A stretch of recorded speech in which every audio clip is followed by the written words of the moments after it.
Magandang araw sa iyo. Ako si John Espanyol.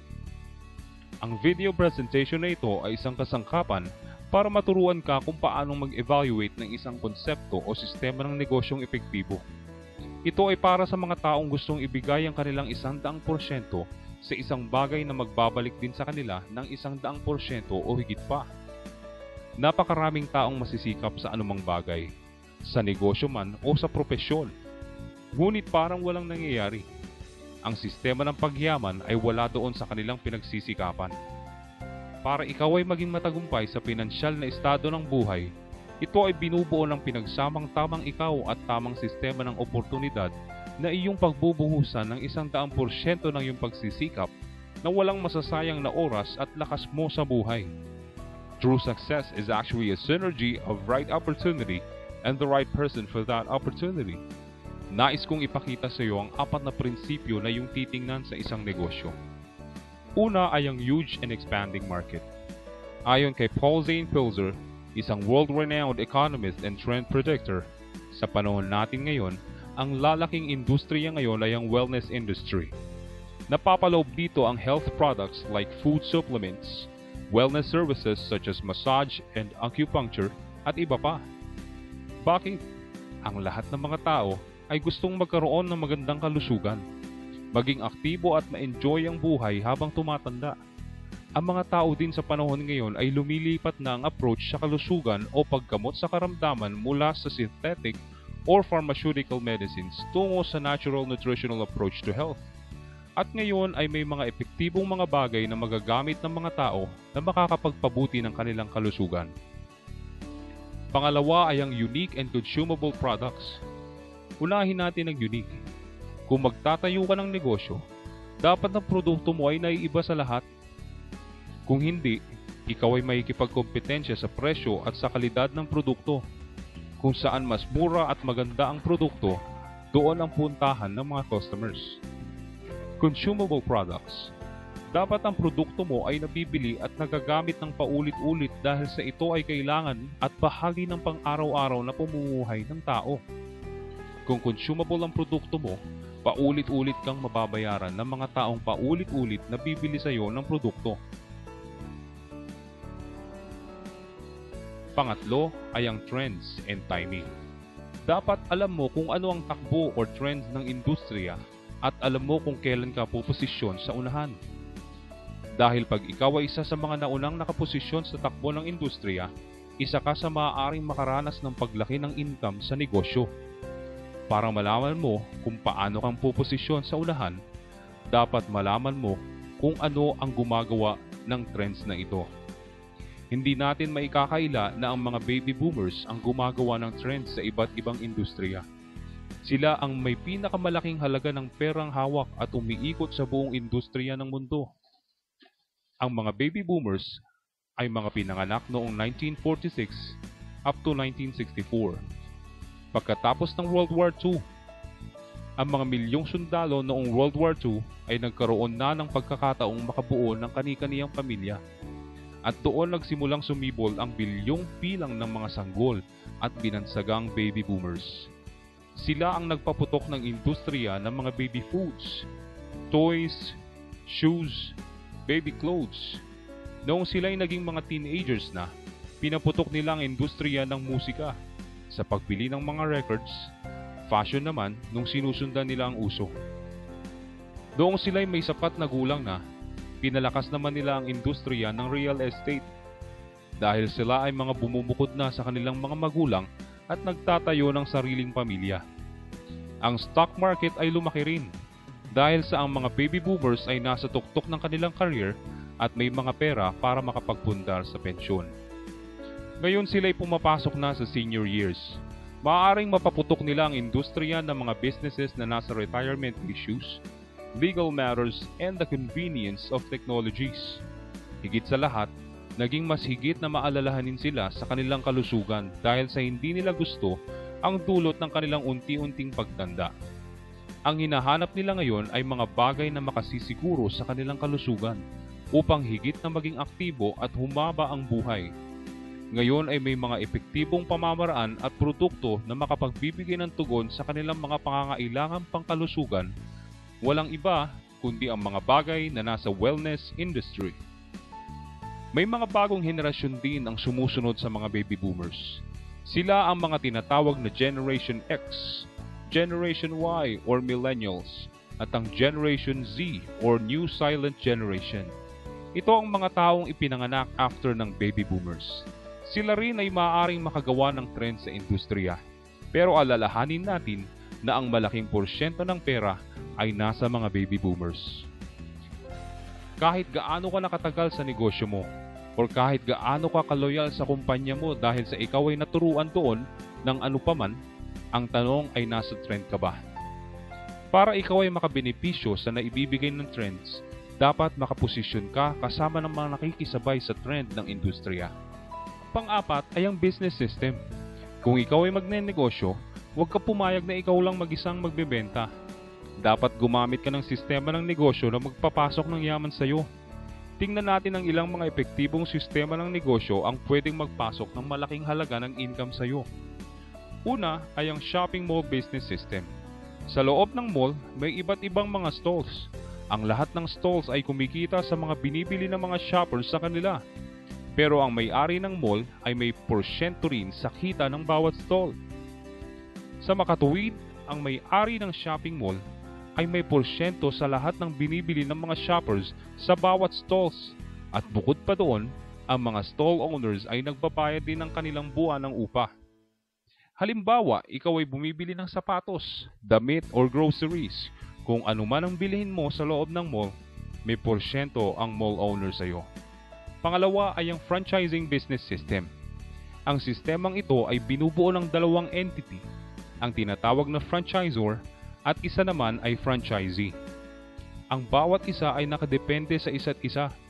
Ang franchisor ay kumpanyang nagbibigay karapatan sa franchisee na gamitin ang kanyang konsepto, trademark, brand name, production, serbisyo, marketing method, at kabuuan ng business operation kapalit ang halaga o ang tinatawag na franchise fee. Sa ganitong sistema, kumikita ang franchisor sa bawat serbisyo o produktong na ibibenta ng kanyang mga franchisee. Halimbawa, kung ikaw ay isang franchisor at mayroon kang mga franchise outlets na nakakalat sa maraming lugar, may malaki kang pagkakataon na kumita ng maganda. Ito ay sa dahilang ang lahat ng mga franchise ay nagbabayad ng royalty fee ng regular sa iyo. Ngunit kadalasan, malaking kapital ang kailangan upang maging bahagi ng isang subok at matatag na franchising company at makapagtayo ng sariling shopping mall. Sa kabila nito, may isa pang sistema na halos parehas din ang paraan ng magpapasok ng malaking halaga ng income sa iyo. Ito ay ang pangatlo, ang multi-level marketing or network marketing. Ang multi-level marketing or network marketing ay isang marketing strategy na ang lahat ng individual ay kumikita hindi lamang sa sariling benta, kundi sa benta din ng ibang mga kasama sa sistema nito. Halimbawa, ikaw ay pumasok sa sistema ng multi-level marketing or networking. Kapag ikaw ay nakabuo ng grupo ng mga taong bibili at gagamit ng produkto buwan-buwan, ikaw ay magkakaroon ng porsyento sa mga nabili nila. Hindi ba't may pagkakahawig ang sistema ng shopping mall business system at franchise business system sa network marketing business system? Sa makatuwid, hindi mo na kailangan pang magtayo ng sariling mall or gumawa ng sariling franchise business system para kumita sa ganitong sistema ng negosyo. Ito ay dahil sa ang network marketing ay may napakaliit lang na halaga ng puhunang ilalaan mo at lahat na ng mga bagay ay nakahanda na para sa iyo kumpara sa ikaw mismo ang magtatayo ng sarili mong mall at franchise o traditional na negosyo. Maaring may mga taong makapag-isip na, yan ba ang pyramiding scheme na kung saan ang nasa taas o mga naunang sumali lang ang kumikita ng malaking halaga ng pera? Gusto kong linawin ng malaking isyong ito na maaaring makahadlang sa atin na matupad o maabot ang mga pangarap natin financially. Ang pyramid ay hindi dahil sa tatsulok na itsura nito. Dahil maaring ito ay structure ng food pyramid o government structure or kahit anong organizational structure ay ginagamit ito. Tingnan natin ang isang kumpanya na kung saan ang CEO o Chief Executive Officer ang nasa taas Susundan ng President, Vice President, Middle Management at mga employees. Maaari bang kumita ng mas malaki ang empleyado kaysa sa manager niya or supervisor niya? Hindi. Maaari bang kumita ng mas malaki ang presidente kaysa sa CEO? Di hamak na hindi rin. Sa isang kumpanya, lahat ng may mataas na posisyon ay ang mga taong kumikita ng mas malaki kumpara sa mga nasa baba nito kahit ikaw ay napakasikap. Sa network marketing o multi-level marketing, lahat ay may karapatan at may pantay-pantay na pagkakataon o oportunidad na kumita ng malaking income. Maaaring ang nasa taas ay mas malaki ang kitain kumpara sa iyo at maaaring ikaw na nasa baba ay mas malaki pa ang kitain kaysa nasa taas. Ito ay depende kung ang production mo ay mas higit pa kaysa nasa taas. Hindi ba't mas patas ang ganitong sistema? Na kung sino ang may malaking production ay siya ang may mas malaking halaga ng income at hindi yung mga nauna lang sa atin? Upang higit pa nating makita ang kagandahan ng network marketing, pakinggan natin ang expert opinion ng dalawa sa pinakakilala at matagumpay na negosyante sa buong mundo.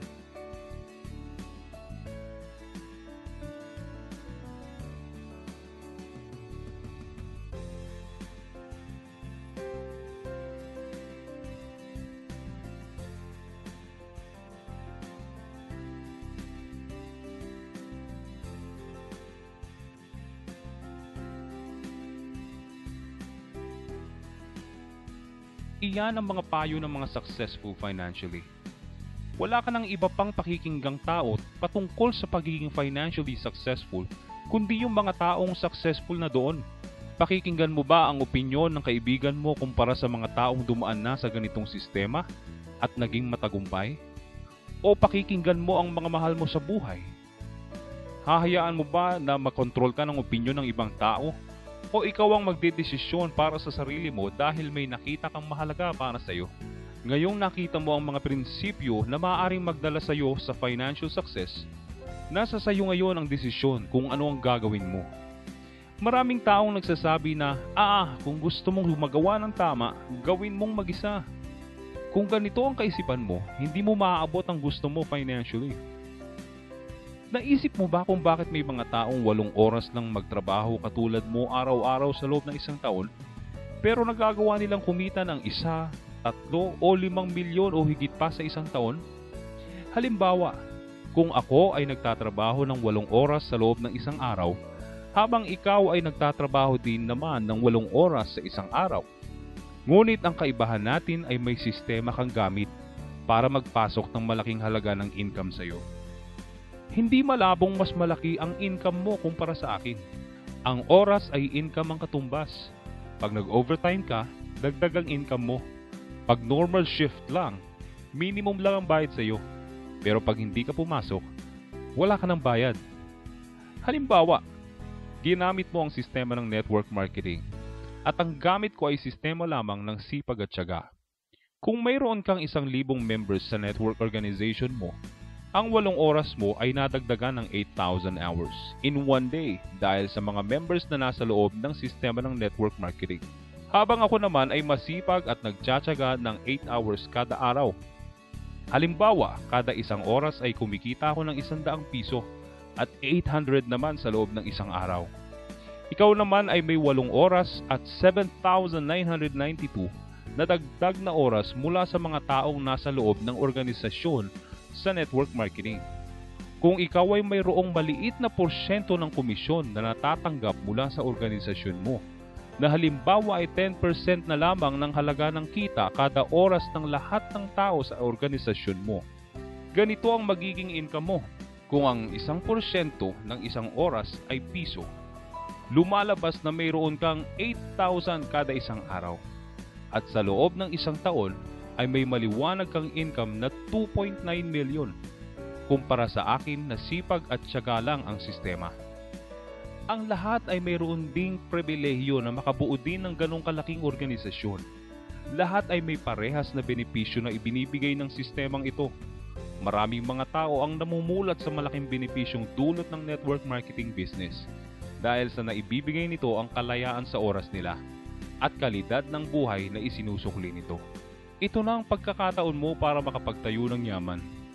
Ito na rin ang pagkakataon mo na kumita sa ating bansa at iba't ibang panig ng mundo nang hindi ka lumalayo sa pamilya mo at isakripisyo ang oras na dapat ay kasama sila.